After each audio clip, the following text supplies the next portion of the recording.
Hey, what's going on, guys? Today I'm going to show you 5 things you need to do to prepare your car for your first autocross event. Let's get started. Okay, so the first thing you need to check is that your car is not leaking any fluids. So looking at my car and looking underneath, you can see it's dry. This is really important because when you're on the track, the last thing you want is for fluids to leak out and get on the track, because that ruins the experience for everyone. The racing has to come to a stop and they have to clean up the track if you're leaking fluids. Now, if your car is dropping a little bit of oil that's collecting in the sand, or you have a slight leak that comes on overnight, that is okay. What we're talking about is if you're driving and your car is just leaking coolant as you're driving. That is not okay. Now, while we are on the topic of fluids, it is very important to check that your car has all of its fluids. Beginning with coolant, you want to make sure you have coolant. You want to make sure you have oil. You got to check your dipstick. And you also want to make sure your brake fluid is clean. The reason for this is if for some reason you're low on coolant and you overheat, your radiator might explode and then you have coolant on the track. Or if you're low on oil, you can break your engine, and you really don't want to do that. So make sure you check your fluids. That's number 1. Check your fluids. Okay, so number 2, how to prepare your car. You need to make sure your battery is tied down and tight. In this case, I had to make custom brackets for my battery because I did not have the factory tie downs. But as you can see, this battery is not going anywhere, which is what you want. The reason for this is that if you're taking turns really fast, or if you, God forbid, get into an accident or anything like that, if this battery decides it wants to loosen up and start flying around your car, it can do some very serious damage and be a big hazard to you and the people around you. So definitely make sure that your battery is tight in the car. So while we're looking at the battery, it's also important to note that I have my positive terminal taped up with electrical tape. I actually lost the cover to this, but if you have the cover, that's a better alternative. The reason I have mine taped up, even though it's not fully required for tech inspection, is if something metal somehow decides to touch it, you can cause an electrical fire, and you do not want an electrical fire on the track, or even when you're driving on the street. It can be very dangerous and it can completely ruin your car. So definitely, as my recommendation, put some electrical tape or keep the cover on your positive terminal.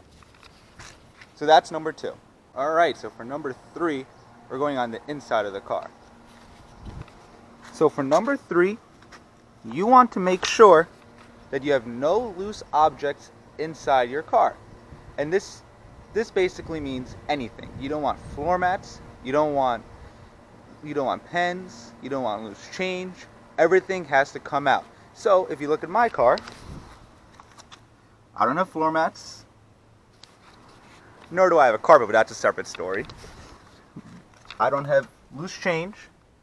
I do have a tire pressure gauge, which I do take out. My glove box is also empty. Looking inside my trunk, there's nothing in my trunk that's loose. You're not allowed to have a spare tire. You're not allowed to have any tools sitting around in your trunk. Anything that's a loose object has to come out of the car.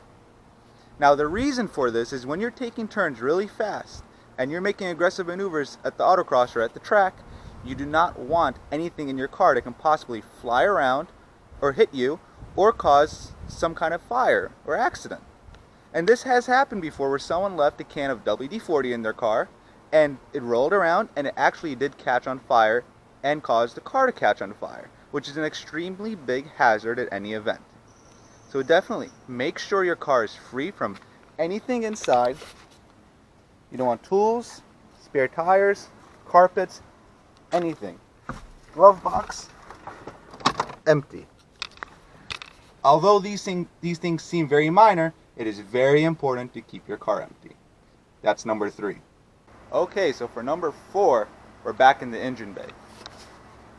Now in the engine bay, you don't want anything to be loose while you're autocrossing. So this intake, you want to be relatively tight. I have mine zip tied to the ABS module to keep it tight. Something like this, which is loose, has to come off.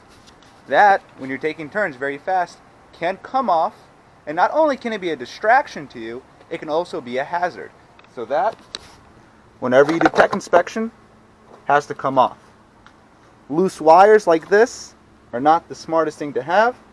Preferably, it's good to have them tied down. Also, looking at the outside of the car, you don't want anything to fall off while you're autocrossing. You want to make sure your headlights are tight. You don't want a headlight to fall off. You don't want trim to fall off. This can be a hazard to other people. Now granted, I don't have the best track record with this, and I'm kind of known for having my trim and pieces of my car fly off as I'm autocrossing, but I try my best to keep them secure to the car. So for number 4, make sure everything in your engine bay and on the outside of your car is secure and isn't going to fly off and become a distraction to you or a hazard to others. And for number 5, the 5th way to make sure your car is ready for your first autocross is to make sure the basic safety things, like there's no play in the wheels, your seat belts are tight, your seat is mounted in place. You want to go over the basic safety features of your car and make sure your car is roadworthy and track worthy. So when you go for tech inspection, the tech inspector is going to grab your wheel. It's going to give your wheel a shake.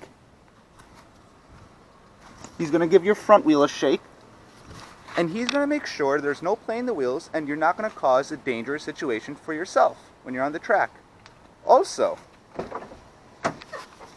this applies for aftermarket seats and OEM seats. You want to make sure the seat is sturdily mounted. You want to make sure if you have seat belts, the seat belts are attached. I do not have seat belts, I have harnesses.